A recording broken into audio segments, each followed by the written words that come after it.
ನಮಗೆ ಸ್ತೋತ್ರವಾಗಲಿ. ಈ ದಿನ ನಾವು ನೋಡಿಕೊಳ್ಳಬಹುದು ಅನೇಕ ಮಕ್ಕಳ ದುಃಖಗಳು ಏನೆಂದರೆ, ಅಯ್ಯೋ ನಾನು ಪಡುವಂಥ ಪ್ರಯಾಸಗಳಲ್ಲಿ ನನ್ನನ್ನು ಸಂತೈಸುವುದಕ್ಕೆ ಯಾರೂ ಇಲ್ಲ, ನನಗೆ ಆದರಣೆ ಹೇಳುವುದಕ್ಕೆ ಯಾರಿಲ್ಲ. ಇವತ್ತು ಅನೇಕ ಭಾಗಗಳನ್ನು ನಾವು ಹಾದು ಹೋಗುವಾಗ ಇವತ್ತು ನಾವು ಹಣದ ಕೊರತೆಯ ಪರಿಸ್ಥಿತಿ ಆಗಲಿ, ಇವತ್ತು ಅನಾರೋಗ್ಯದ ಪರಿಸ್ಥಿತಿ ಆಗಲಿ, ಇವತ್ತು ಸಾಲದ ಸಮಯಗಳಲ್ಲಿ, ಅವಮಾನಗಳ ಸಮಯದಲ್ಲಿ, ಇವತ್ತು ಅನೇಕ ದುಃಖಗಳಿಂದ ನಾವು ಸೋತು ಹೋಗಿ ಕುಳಿತುಕೊಳ್ತೇವೆ. ಆವಾಗ ಆ ಸಮಯದಲ್ಲಿ ಯಾರಾದರೂ ನಮಗೆ ಸಹಾಯ ಮಾಡುವುದಕ್ಕೆ ಬಂದರೆ, ನಮ್ಮನ್ನು ಸಂತೈಸುವುದಕ್ಕೆ ಇದ್ದಿದ್ರೆ ಎಷ್ಟು ಚೆನ್ನಾಗಿರ್ತಿತ್ತಲ್ಲ ಎಂಬುದಾಗಿ ನಾವು ನೆನೆಸ್ತೇವೆ. ಆದರೆ ನಾವು ನೋಡಿಕೊಳ್ಬಹುದು, ಯೆಶಾಯನು ಬರೆದ ಪ್ರವಾದನೆ ಗ್ರಂಥ 61ನೇ ಅಧ್ಯಾಯ 2ನೇ ವಚನದಲ್ಲಿ ದುಃಖಿತರನ್ನು ಸಂತೈಸುವಾತನಾಗಿದ್ದಾನೆ ಎಂಬುದಾಗಿ. ಹೌದು, ನಮ್ಮ ದೇವರು ದುಃಖಿತರನ್ನು ಸಂತೈಸುವಾತನಾಗಿದ್ದಾನೆ.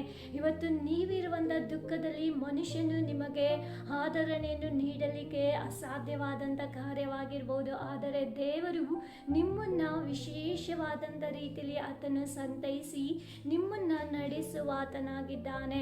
ಆತನು ನಿಮ್ಮ ಎಲ್ಲ ಕಣ್ಣೀರನ್ನು ಕೂಡ ಆತನು ಒರೆಸಿ ನಿಮಗೆ ದೊಡ್ಡ ಸಮಾಧಾನವನ್ನು ಕೊಡುವಾತನಾಗಿದ್ದಾನೆ. ಎಷ್ಟೋ ಸಮಯಗಳಲ್ಲಿ ನೀವು ಒಬ್ಬಂಟಿಗರಾಗಿ ನನ್ನ ಸಮಸ್ಯೆಗಳನ್ನು ಎದುರಿಸುತ್ತಾ ಇದ್ದೇನೆ ಎಂಬುದಾಗಿ ನೆನೆಸಿಕೊಳ್ಳಬಹುದು. ಆದರೆ ದೇವರು ನಿಮ್ಮ ಜೊತೆಯಲ್ಲಿದ್ದಾನೆ.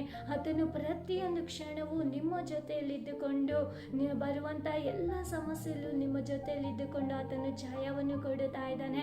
ಅದು ಮಾತ್ರವಲ್ಲ, ದುಃಖದಲ್ಲಿರುವಂಥ ಒಬ್ಬೊಬ್ಬರನ್ನು ಕೂಡ ಆತನು ಸಂತೈಸುವಾತನಾಗಿದ್ದಾನೆ, ನಿಮ್ಮನ್ನು ಪ್ರೀತಿಸುವಾತನಾಗಿದ್ದಾನೆ. ಇವತ್ತು ದುಃಖ ಪಡಬೇಡಿರಿ, ಯಾರಿಲ್ಲ ಎಂಬುದಾಗಿ ಕೊರಗಬೇಡಿರಿ.